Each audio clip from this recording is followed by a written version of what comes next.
سلام دوستای عزیزم، باز هم من زهرا غلامی هستم با یک دکلمه جدید و شعری از فروغ فرخزاد.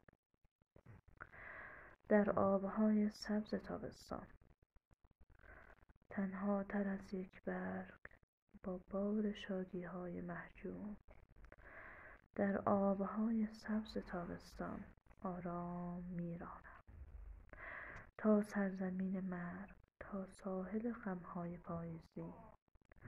در سایه خود را رها کردم، در سایه بی اعتبار عشق، در سایه فرار خوشبختی، در سایه ناپایداری ها. شبها که میچرخد نسیمی گیج در آسمان کوته دلتنگ، شبها که میپیچد مهی خونین در کوچه های آبی رگه ها، شبها که تنهاییم با رعشه های روحمان تنها. در ضربه های نبض می جوشد احساس هستی بیمار. در انتظار دره های رازی است این را به روی قله های کوه. بر سنگ های سهمگین کندند آنها که در خطوط سقوط خویش یک شب سکوت کوهساران را از التماسی تلخ آب کردند. در اضطراب دستها پر، آرامش دستان خالی نیست. خاموشی ویرانه ها زیباست.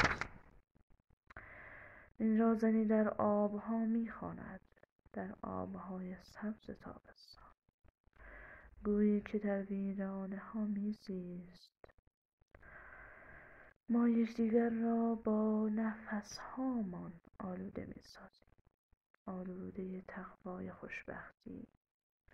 ما از صدای باد میترسیم، ما از نفوذ سایه شک در باغهای بوسه هامان رنگ میبازیم. ما در تمام مهمانی های قصر نور از وحشت آواز میلرزیم. اکنون تو اینجایی، گسترده چون عطر آقاقی ها در کوچه های صبح، بر سینه ام سنگین، در دست هایم داغ، در گیسوانم رفته از خود سوخته مدهوش. اکنون تو اینجایی، چیزی وسیع و تیره و انبوه، چیزی مشوش چون صدای دوردست روز. بر مردمک های پریشانم میچرخد و میگسترد خود را. شاید مرا از چشمه میگیرند، شاید مرا از شاخه میچینند، شاید مرا مثل دری بر لحظه های بعد میبندند. شاید دیگر نمیبینم. ما بر زمینی هرزه روییدیم، ما بر زمینی هرزه میباریم. ما هیچ را در راه ها دیدیم، بر اسب زرد بالدار خویش هیچ پادشاهی راه میپیمود. بر اسب زرد بالدار خویش چون پادشاهی راه میپیمود. افسوس ما خوشبخت و آرامیم، افسوس ما دلتنگ و خاموش. خوشبخت زیر دوست میداریم، دلتنگ زیرا عشق نفرین. وای وای وای وای وای وای وای وای وای وای وای وای وای وای وای وای وای وای.